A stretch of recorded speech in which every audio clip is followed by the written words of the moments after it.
কতদিন খাইনি, সেই আলসার হবার পর থেকে পেঁপের ঝোল সার হয়েছে। হ্যাঁ,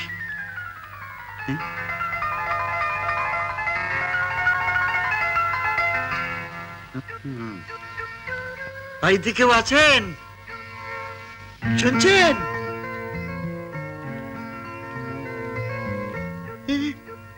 কাকে চাই? আপনাকে। আমাকে? কি দরকার বলুন তো? মুরগি? না, এই আপনি তো বাড়ির মালিক। হ্যাঁ। আচ্ছা, এইমাত্র যে মেয়েটিকে আমি ঘরে যেতে দেখলাম, আপনি তার বাবা? হ্যাঁ, কিন্তু ব্যাপারটা কি?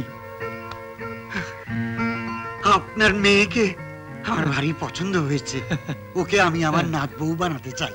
তাই নাকি? আসুন আসুন, ভেতরে আসুন।